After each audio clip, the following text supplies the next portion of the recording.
Მიოკარდიუმის ინფარქტი გულის კუნთოვანი ქსოვილის ნეკროზია, რაც ჟანგბადის დეფიციტით არის განპირობებული, ანუ ამ დროს გულის კუნთს საკმარის რაოდენობის სისხლი არ მიეწოდება, რის გამოც გულის კუნთი ზიანდება. მიოკარდიუმის ინფარქტის პრევენციასა და ადრეულ დიაგნოსტიკაზე სასაუბროდ შემოგვერთა თამარ ნარმანია, კარდიოლოგი. მოგესალმებით, მადლობა რომ ხართ ჩვენთან ერთად. რა უნდა ვიცოდეთ, ხო, რა არის ის პირველი სიმპტომები, რაც არის საყურადღებო იმისთვის, რომ არ დადგეს ისეთი მწვავე შედეგი, რაც არის მიოკარდიუმის ინფარქტი. მოგესალმებით, მივესალმებით ტელემაყურებელს. თემა არის ძალიან აქტუალური საზოგადოებისთვის. მიოკარდიუმის ინფარქტი არ არის უეცარი მხოლოდ პათოლოგია, ის არის ხანგრძლივი პროცესის ფინალი, რომლის არიდებაც თავიდან შესაძლებელია. უეცარი სიმპტომები შეიძლება განვითარდეს ხანგრძლივი დროში, რომელიც წლებთან ერთად პროგრესირებს ათეროსკლეროზული დაავადების ფონზე, რომლის ფინალიც არის მიოკარდიუმის მწვავე დაზიანება ჟანგბადის მწვავე დეფიციტის პირობებში. იმისთვის, რომ მიოკარდიუმის ინფარქტი იქნეს თავიდან აცილებული, არსებობს სხვადასხვა როგორც კვლევის საშუალებები, ასევე პრევენციის მეთოდები, რათა საისხლო საშიში საფრთხე ავირიდოთ.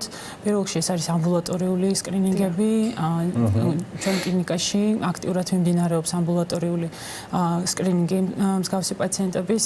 პირველი სიმპტომები, რომლებიც ამ ეტაპზე შეიძლება პაციენტებს ჰქონდეთ გარდა იმ კლასიკური ჩივლებისა, რომელიც ცნობილია ტკივილით გულმკერდის არეში, შეიძლება იყოს არატიპიური ჩივილები და მათი დიაგნოსტიკა და მათი დიფერენცირება დროულად არის ძალიან მნიშვნელოვანი საკითხი.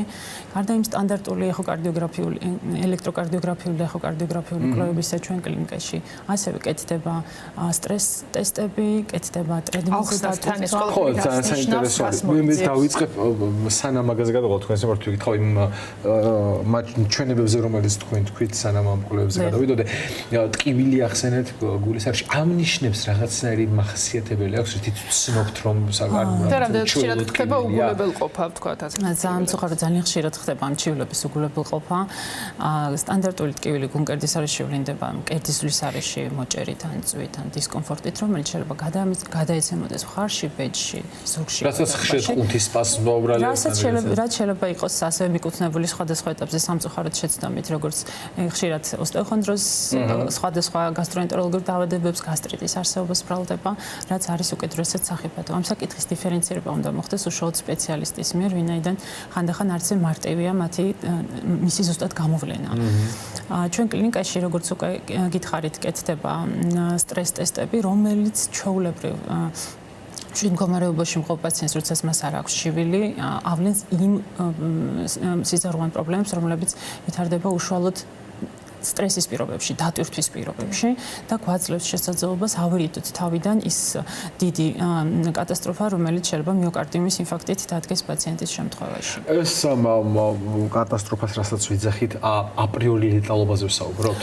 ყოველთვის ეს არ არის ლეტალობა, თუმცა შეიძლება იყოს მაღალი ხარისხის ინვალიდიზაცია და ასევე მიოკარდიუმის ისეთი ხარისხის დაზიანება, რომელიც მთელი ცხოვრების მანძილზე მოითხოვს შემდგომ პაციენტისგან ხანგრძლივ მკურნალობას. აქვს თუ არა ასაკი და სქესია ამ პრობლემას? ამ საკითხში მნიშვნელოვანი არის ასაკი, ეს არიან მამაკაცები 40 წლის ზემოთ და ქალბატონები 40 წლის ზემოთ და ქალბატონები 50 წლის ზემოთ, რა დროსაც საკმაოდ დაბალია. ზოგადად სტატისტიკურად ეს საკითხები ახალგაზრდავდება მთელ მსოფლიოში და ბოლო მონაცემებით ევროპის კარდიოლოგთა ასოციაციის მონაცემებით ევროპაში დაახლოებით წელიწადში 4 მილიონი, ხოლო მთელ მსოფლიოში 18 მილიონი ადამიანის ცუდი გამოსავლის მიზეზი ხდება ეს კონკრეტული დაავადება და ის ჯერჯერობით წარმოადგენს პირველ მიზეზს ადამიანთა გარდაცვალების.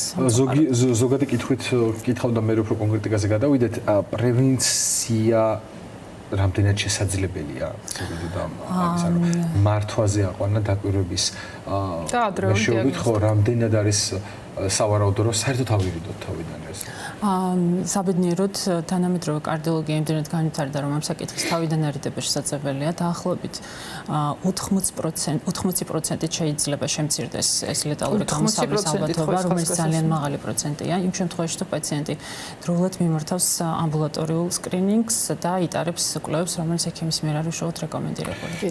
რას აქვს მნიშვნელობა და ამ კუთხით ნიუ ჰოსპიტალში შესაძლებლობებს გაუსვათ ხაზი, ჩამოთვალეთ ბევრი სხვადასხვა მიმართულება, ხო, სანამ მივალთ კონკრეტულ დიაგნოზს. დიაგნოზამდე. შესაბამისად, რა მნიშვნელობა აქვს, რომ კლინიკა, სადაც მივა პაციენტი იმისთვის, რომ მიიღოს და პრობლემა აღმოფხვრას, იყოს მულტიპროფილური.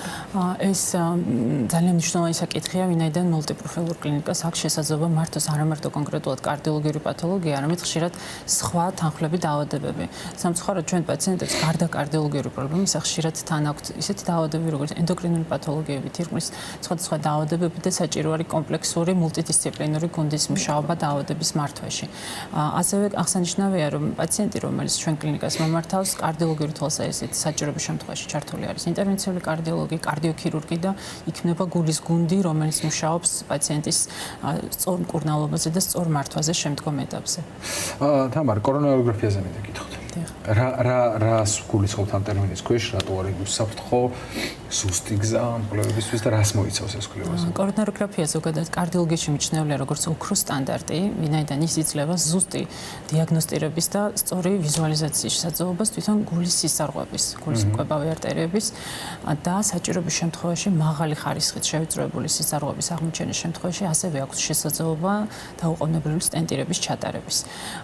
ჩვენ კლინიკაში გარდა სტენტირებისა კეთდება ტექნიკურად ძალიან რთული პროცედურები, ისეთი რომელიც მოიცავს კალცინირებული სისარღვებზე სტენტირების ჩატარებას, რომელიც იწოდება როტაციულ ათერექტომიად, რომელიც ძალიან რთულ ტექნიკურ ნიუანსებს მოიცავს და იძლევა შესაძლებლობას ისეთი პაციენტებზე ჩარევის, რომლის შესაძლებლობაც აქამდე ზოგადად არ არსებობდა. ასევე მულტიდისციპლინური გუნდის საკითხში ძალიან მნიშვნელოვანია ის, რომ მულტიპროფილურ კლინიკაში, ჩვენ კლინიკაში არსებობს ძალიან მაღალკვალიფიციური კარდიოქირურგიული და რეანიმაცია ანესთეზიული გუნდი, რომელიც იძლევა შესაძლებლობას, რომ ნებისმიერი სირთულის ჩარევის და ოპერაციული პაციენტის ვთქვათ, რომ დიაგნოსტიკაზე მიმართვიდან კურნალობიან, ან მედიკამენტოზური კურნალობიან ქირურგიულ ჩარევამდე სრულად იფარება ეს სერვისი. ეს სერვისი სრულად დაფარულია, რაც აძლევს პაციენტს უსაფრთხოდ ყოფნის შესაძლებლობას, ვინაიდან ნებისმიერი სირთულის საკითხის აღმოჩენის შემთხვევაში ყველა სპეციალისტი, ყველა მიმართულების საუკეთესო სპეციალისტი იმყოფება კლინიკაში. კი ბატონო, და ალბათ რეკომენდაციებზე უნდა გადავიდეთ, იმიტომ რომ რადგანაც ასაკი ასეთი დაწეულია და სამწუხაროდ სტატისტიკა ის არის, რომ კიდევ უფრო ქვემოთ მოდის, რა არის გასათვალისწინებელი იმისთვის, რომ არ მივიდეთ ასეთ შედეგებამდე ასეთ ახალგაზრდა ასაკში. იგივე ცხოვრების წესი თუ ვთქვათ ჩვევები რა არის შესაძლებელი? ძალიან მნიშვნელოვანია ზოგადად ამ შემთხვევაში სკრინინგული კვლევების საჭიროება, რაზეც უკვე ჩვენ ხასხასმით ვისაუბრეთ, ასევე ძალიან მნიშვნელოვანი არის ლაბორატორიული კვლევები და ცხოვრების ჩანსაღი წესი. როგორც უკვე ვისაუბრეთ, 40 წლიდან მამაკაცებში მოწოდებული არის ამ კვლევების ჩატარება წელიწადში ერთხელ, რომელიც შეიძლება მოიცავდეს როგორც ლაბორატორიულ კვლევებს, სადაც შედის ლიპიდური ცვლა, თირკმლის ფუნქციები და მრავალი სხვადასხვა მიმართულებით კვლევა ანამნეზის და საჭიროების მიხედვით, ასევე ეს არის ხო კარდიოგრაფია, კარდიოგრაფიული კვლევა, თუ საჭიროა დატვირთვის ტესტის ჩატარება დროული აღმოჩენისთვის ამ პრობლემის. ცხოვრების წესს რაც შეეხება, ძალიან მნიშვნელოვანი ეტაპი ეს არის მავნე ჩვევებზე უარის თქმა, თამბაქოს მოხმარება.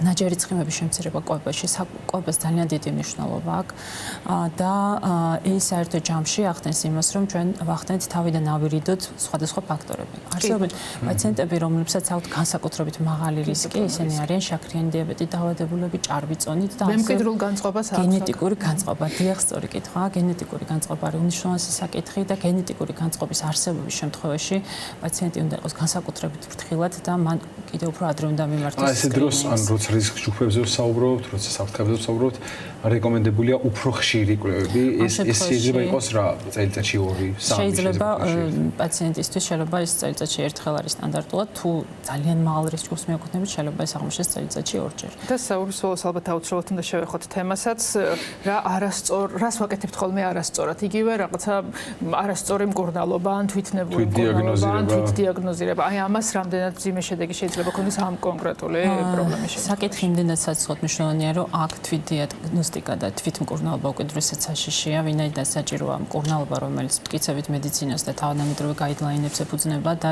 თვითნებური მკურნალობა უკიდურესად საფრთხეს წარმოადგენს. მე ამ შემთხვევაში მინდა პაციენტებს მივიმართვა, რომ აუცილებელია, რომ ეს სპეციალისტმა გააკეთოს და იყვნენ უკიდურესად ფრთხილად. მათ რაც შეუძლიათ, ეს არის პირველ რიგში თავისით, ეს არის ჯანსაღი ცხოვრების წესი, ფიზიკური აქტივობა, სიარული, წონის კორექცია და ძილის მოწესრიგება, რადგან ფსიქოემოციური ფაქტორებით განპირობებული სტრესიც ასევე არის ძალიან მავნებელი კარდიოლოგიური სისტემისთვის.